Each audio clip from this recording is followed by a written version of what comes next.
I purchased a stunning stretch of land that came with its own small, private lake. I couldn't wait to start building my dream home there. One of the most fascinating features of the property was an old, historic dam that was manually operated and controlled the lake's water level. It was rare, mechanical, and entirely functional. I loved the thought of being the one responsible for maintaining it, like a caretaker of something timeless. For a while, everything felt perfect. Peaceful mornings by the water, quiet evenings watching the sun set over the surface. Then the new HOA from the upscale development next door decided a portion of my paradise somehow belonged to them. A tiny corner of my lake brushed against their property line, and instead of respecting the boundary, they saw opportunity. Before long, construction crews showed up and began carving out what they proudly referred to as a private access road along the shoreline. But this wasn't some minor landscaping project. It was a gravel path designed specifically for golf carts, and it was being built directly on my land. I approached them calmly at first. I brought out the official property survey documents, clearly outlining my ownership. I sent detailed emails. I made phone calls. I even attended one of their board meetings to present the facts in person. Their response? A condescending letter from their attorney claiming prescriptive easement and warning me to stop interfering with what they described as a community enhancement initiative. In other words, they were constructing a convenient shortcut across my property without permission and dare me to challenge them. I understood exactly what they were doing. If I took them to court, it would turn into a drawn-out and expensive legal war. A classic strategy of attrition, meant to drain my resources while they relied on their deep pockets. They were an organized HOA backed by wealthy residents. I was just one homeowner. One afternoon, I stood by the lake watching their machinery flatten the natural curve of my shoreline. I felt angry, powerless. Then my eyes drifted toward the old dam. Slowly, an idea began forming. The dam might have been historic, but it worked flawlessly. It was entirely on my property, beyond dispute. The HOA could build whatever fantasy road they wanted, but one thing they couldn't control was the water. So I came up with a plan. It was straightforward, precise, and poetic in its simplicity.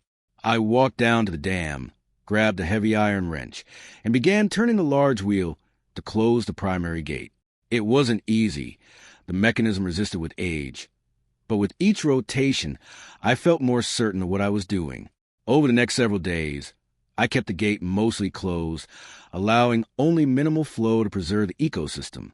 Gradually, the lake began to rise. At first, just an inch, then another. The HOA didn't notice. They were too busy celebrating their new golf cart path. Residents were already using it, cruising along the water's edge and admiring what they thought was a scenic addition to their community. I watched quietly from my window, knowing patience was key. Then the spring rains arrived, heavier than usual. With the dam gate restricted, the water climbed faster. It crept over the banks and spilled onto their prized gravel path, turning it into thick mud. Golf carts started getting stuck.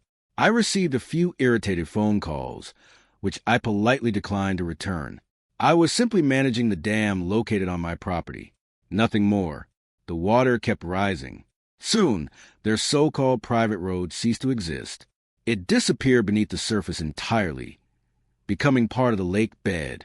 What had once been a shortcut for golf carts was now prime habitat for bass and sunfish. Nature was methodically reclaiming its territory. The HOA descended into chaos. Furious letters arrived threatening lawsuits for property damage. The irony was almost amusing. They had damaged my shoreline first, and now they were outraged that rising water was damaging their unauthorized road. Their attorney sent a cease and desist demand ordering me to lower the water immediately. My lawyer responded with a brief, measured letter. It stated that I was operating the dam, fully within my legal rights, on land I indisputably owned. If their road was underwater, perhaps it should never have been built at the bottom of a lake. We also included an invoice for updated survey costs, restoration expenses for my damaged shoreline, and a formal trespassing notice. They found themselves cornered. To sue me would require admitting in court that they knowingly constructed a structure on property they didn't own. That wasn't a risk they were eager to take. The situation quickly became local gossip. Word spread about the HOA that built a road underwater. Their luxury development gained a reputation for having an amphibious golf cart trail. Residents who had initially blamed me began questioning their own board. Why were there substantial HOA fees funding a pointless legal fight and a road that now functioned as a fish sanctuary? Eventually, the HOA president called me personally. The arrogance had vanished. His voice sounded weary, almost defeated. He asked what it would take for me to lower the water level. My conditions were clear. First, a formal written apology for trespassing and for harassment caused by their legal threats. Second, full payment for restoring my shoreline to its original condition. Third, a legally binding agreement acknowledging my property boundaries and promising never to build on my land again. He wasn't pleased, but he had little choice. Within weeks, I received a signed apology, a check covering restoration costs, and a binding agreement in writing. True to my word, I returned to the dam. I slowly reopened the gate, allowing the water level to drop gradually over the following month. Eventually, their road resurfaced, but it was ruined, washed out, deeply rutted, and completely unusable. They never attempted to repair it. It remains there today, a quiet reminder of what happens when arrogance meets consequences. Sometimes you don't need drawn-out courtroom battles or heated confrontations.